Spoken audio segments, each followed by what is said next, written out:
Hi guys! Welcome and welcome back. So, bagong video na naman po as usual. So, dito nag-nail prep na ako and tinanggal ko na po yung aking extension. So, kung palagi kayo nanonood ng video ko, for sure palagi nyo nakikita kung paano ako mag-nail prep. So, sa nail prep, gamit lang ako ng nail prep bit. I'm using 5,000 RPM, reverse direction. And then, after nito, gagamit ako ng aking ball bit. Same direction, same speed.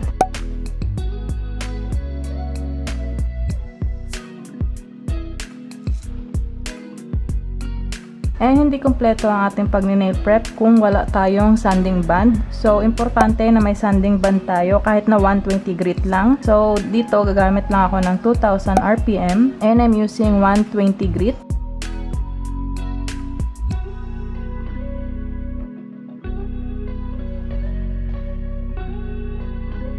And para sa extension ko, gagamit ako ng dual forms. So, itong dual forms na to is sobrang ganda guys. Iwan ko yung link kung saan ko siya na-order. And gustong gusto ko siya kasi yung shape niya is okay na okay for coffin nails. And also kung mag-almond kayo, madali na lang siyang maging almond or coffin shape. So, okay na okay to. And yung lalim niya, yung pinaka-curve niya is sobrang the best. And I'm gonna use Polygel. Clear lang. So, meron akong dalawa just in case maubos yung isa. For my slip solution, alcohol. And then base gel ng TOBI from Off Flowy. So, lalagyan ko lang lahat ng base gel and then cure ko siya for 30 seconds. So, after ko i-cure yan ng 30 seconds, proceed na ako sa extension ko. Para sa ring finger ko, gamit ako ng size 2. Lagi kayong gagamit ng mas malaking dual form para hindi na kayo kailangan mag-apply ng sobrang pressure kapag ilalagay nyo na or ipapatong nyo na yung extension sa nails ninyo. So, ini-spread out ko lang yung polygel and I'm making sure na nako-cover up lahat ng sides at saka yung sa may bandang pinaka-cuticle niya. Although hindi ko naman siya i-attach kaagad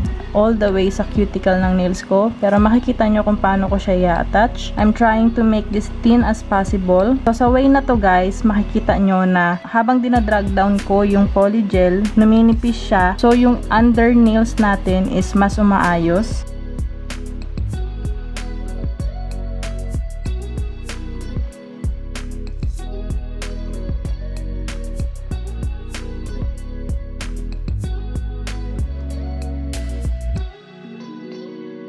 And then, sa pag-attach, make sure lang na aabot siya sa both side walls ninyo. As you can see, hindi ako nag-apply ng sobrang pressure. Yan ang kagandahan kapag mas malaki yung dual forms na gagamitin natin. Pag okay na ako dyan, cure ko yan ng flash cure lang muna using my flashlight LED. So, sa ibabaw lang muna. And then, for like 10 seconds lang. Then, check ko lang muna yung ilalim kung okay. Kapag okay na yan, full cure ko na siya ng 60 seconds. And then, after 60 seconds, ito na siya. So, as you can see, yung shape niya nandyan na. Konting filing na lang later on. And then, ayan siya sa ilalim. So, mas okay kung i-apply nyo muna siya ng manipis para sa pinaka-base ninyo. So, sa aking ring finger at saka sa index, ang gamit ko is size 2. And then, size 5 naman para sa aking pinky. Size 1 ako sa middle finger. And then, gagawin ko lang same step sa pinky. Make sure side wall is okay. Kapag okay na ako dyan, maglalagay na ako ng polygel. And then, syempre sa pinky, mas konting product kasi maliit lang naman. And then, i-drag down ko lang ulit yan. Spread out ko lang.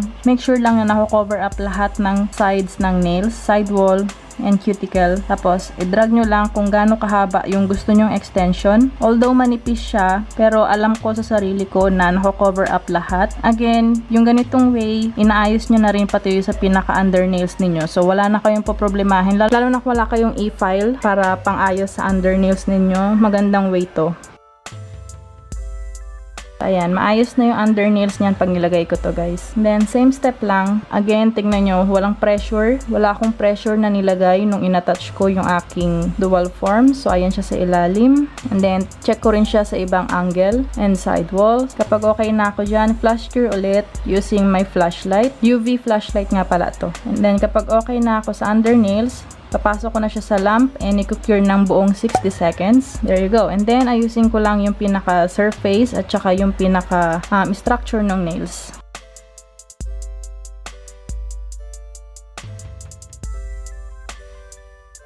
And always remember, kapag magdidip kayo ng brush sa solution ninyo or sa alcohol, wag masyadong wet para pag pinasok nyo siya sa lamp is hindi magpuputi-puti or magkakaroon ng maraming bubbles. And then after nun guys, dito nilalagyan ko na yung pinaka-end ng nails ko. And then ngayon naman, dadrag ko siya pataas. So dito inaayos ko na talaga yung structure ng nails. Yung extension ko dito, hindi siya makapal and hindi rin siya ganun kanipis. Iwan ko yung link guys kung saan ko na-order yung mga gamit kong dual forms. Sobrang ganda ng dual forms. Pero hindi ko siya masasuggest kung malapad yung inyong mga nails. Mostly naman hindi siya magkakasya sa thumb. Kasi yung thumb natin, yun lang naman yung pinakamalaki. So, kung hindi siya magkakasya sa thumb, pwede kayong gumamit ng fake nails or pwede kayong mag-nail forms na lang. For me, okay na okay itong dual form na to compare sa mga common na dual forms na kasama ng mga polygel. And also, yung pinaka-curve ng nails is sobrang ganda. Also, yung shape niya kasi nandoon na rin. And kung gusto niya ng mahabang extension, pwede naman ibaba nyo lang yung pag-attach nung pinaka-dual forms. Then after nun, mag-spray na ako ng alcohol para pag nag-file tayo, hindi didikit yung mga products doon sa pinaka nail file natin. So yung nasa middle finger ko guys, kaya ganyan yung ilalim kasi mahaba na siya. Pero meron akong bits para ayusin yan, so wala akong problema dyan. Ngayon, ipa-file ko lang yung side and ayusin ko lang yung shape niya sa almond. Pero yung almond ko dito, hindi yung strong almond.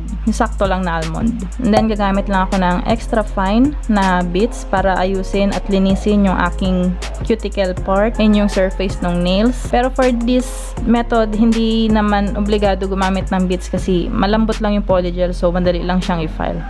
And then, gagamit lang ulit ako ng base gel. And then, gagamit din ako ng RYKAERGEL.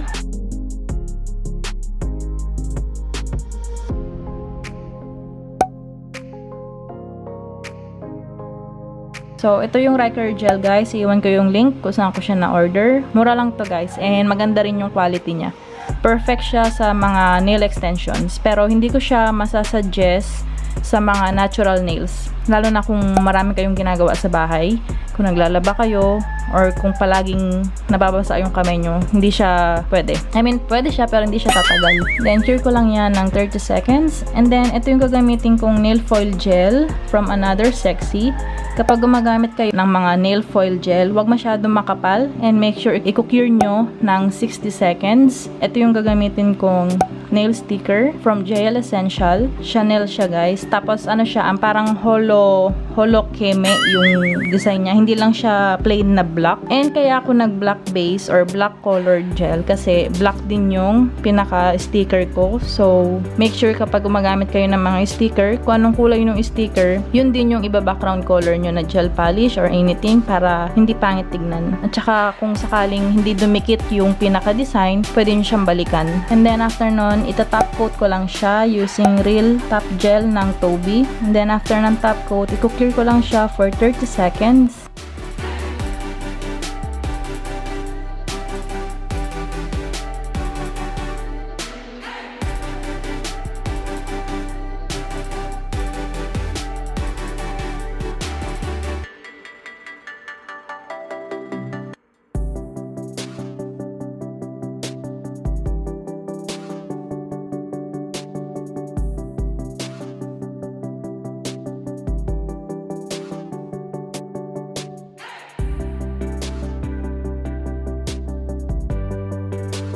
Then, brushing ko lang ng konti yung ilalim kasi lalagyan ko rin ng top coat yung sa ilalim niya. Then, cure ko lang ulit ng 30 seconds. So, ayan guys yung ilalim niya. And ito yung sticker na na-order ko sa JL Essential. Iiwan ko na lang yung link. Yan, as you can see, iba-iba yung kulay. May iba-ibang kulay siya. Hindi lang siya purong black talaga. And then, there you go guys. Ayan na siya. Nakapaglagay na rin ako ng cuticle oil. So, ayun lang guys. Thank you so much for watching. Kung hindi pa kayo nakaka-subscribe, consider to subscribe. And please like this video kung nakatulong. And also, papakita ko dito gamit ang cellphone ko kung ano itsura niya sa ilalim. So, ayun lang guys. Thank you so much for watching. Have a nice day. Bye!